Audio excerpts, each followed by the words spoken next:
Hi everyone, I'm Taylor Salcedo, and today I'm going to be talking about the 7 transformations of leadership. Okay, so first we have the 7 action logics. Starting off with one being opportunistic. Opportunistic acts impulsively and focused on personal gain, sees the world as a competition or a competitive win or lose place.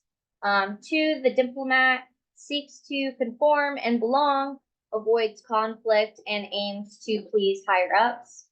We have the expert that values expertise, efficiency, and focus on rationality and logic, tends to be a perfectionist.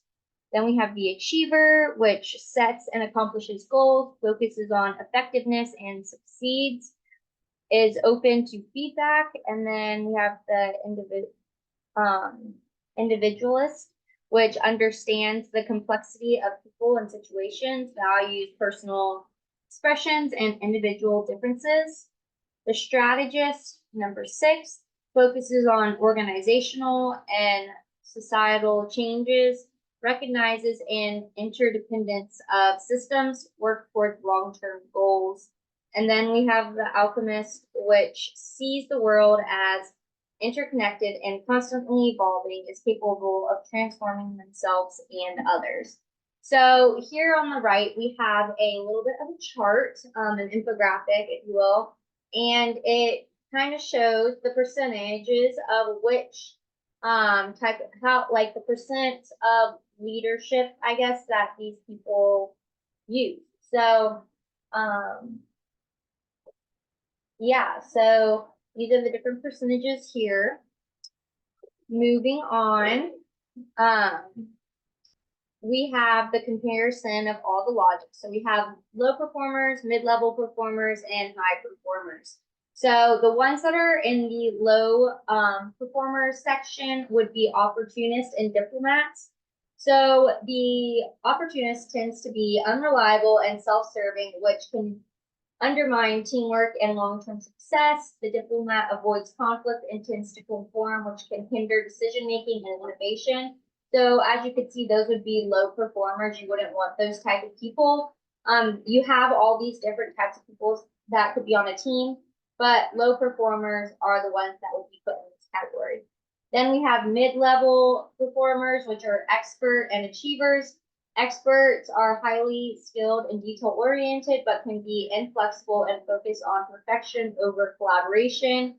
Achievers are effective and goal-oriented, often successful in a variety of contexts, but may prioritize tasks over relationships. So you could see here, these people are very much intellectuals.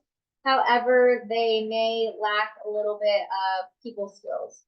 Then moving on to higher performers are the individualist, strategist, and alchemist. Individualist innovates and values diverse perceptions, enhancing creativity and adaptability. Strategists think systematically and plan strategically, leading to effective long-term change and organizational success. The alchemists are capable of profound transformation and holistic thinking. Though rare, they can drive significant change and inspire others. So here, these people are the highest performers because they're able to innovate, they're able to think strategically, and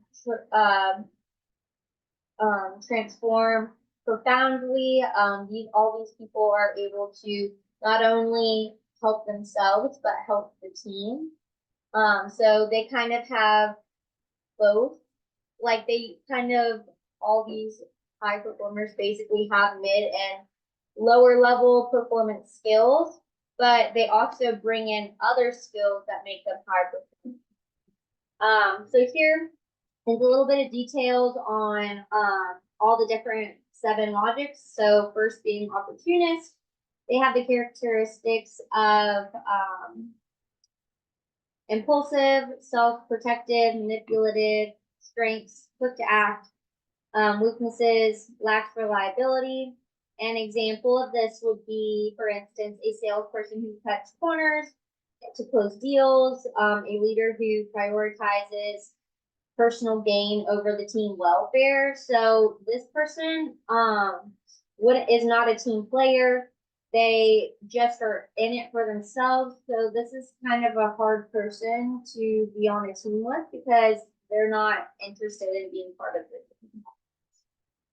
And then we have the expert. Their characteristics are rational, perfectionist, strengths, highly skilled, detail-oriented, problem solver. Weaknesses can be inflexible, often struggle seeing the big picture. And then an example would be a technical expert who excels in their field, a manager who micromanages to ensure quality.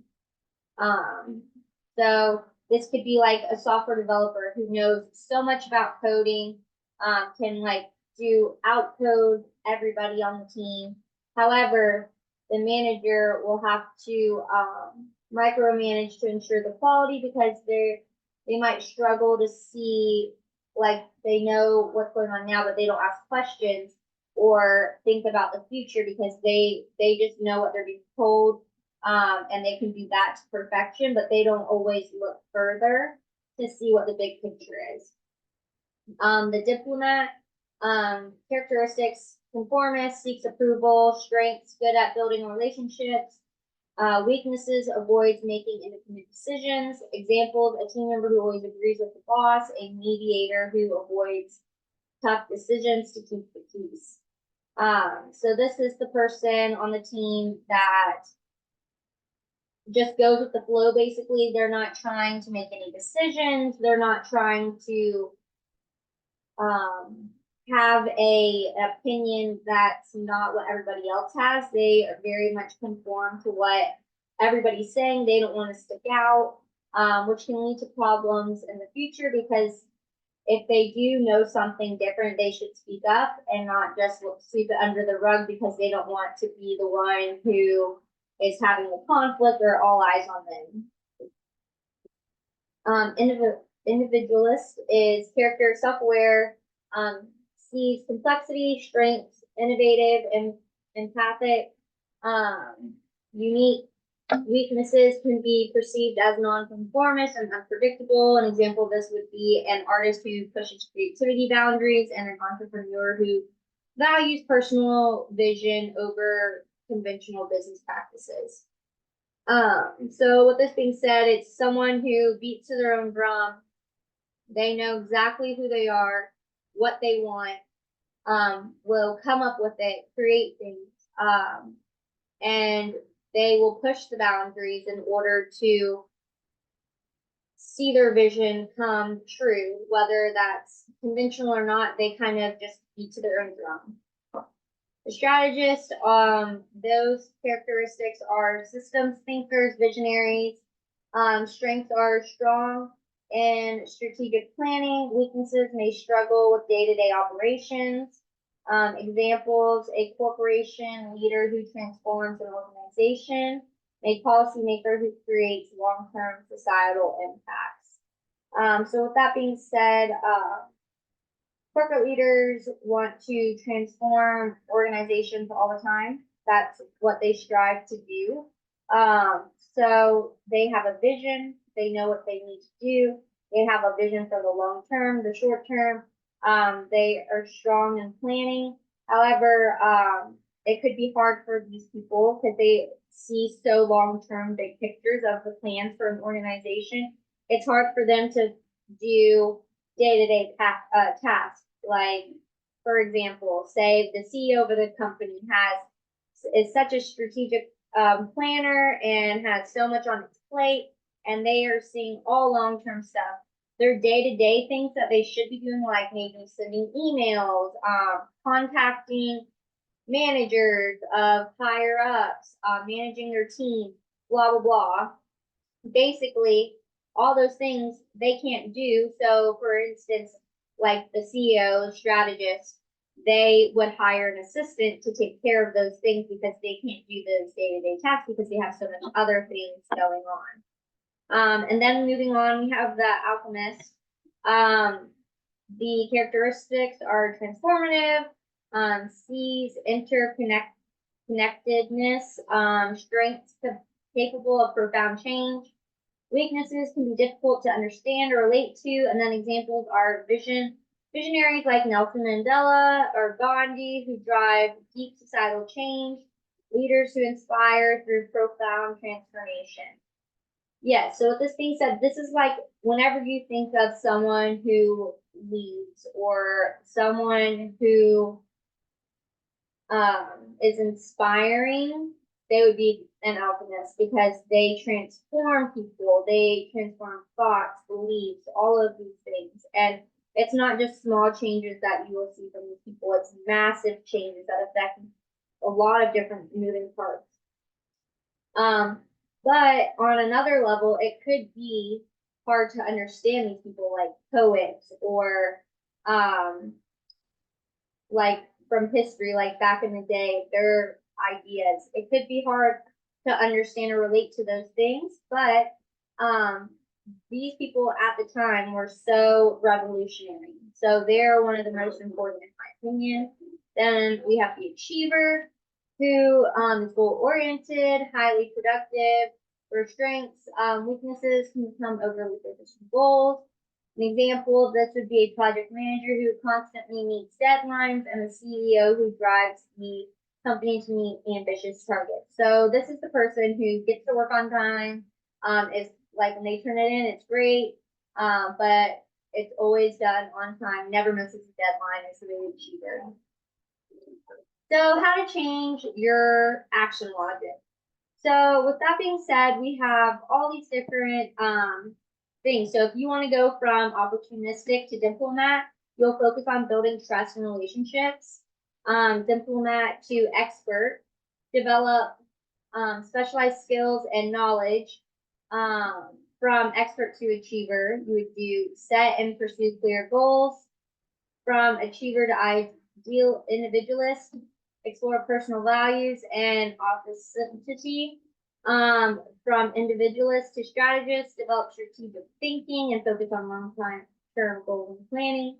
From strategist to alchemist, embrace holistic thinking, pursue transformational change. And there's some other little things in there, but I just read the main part.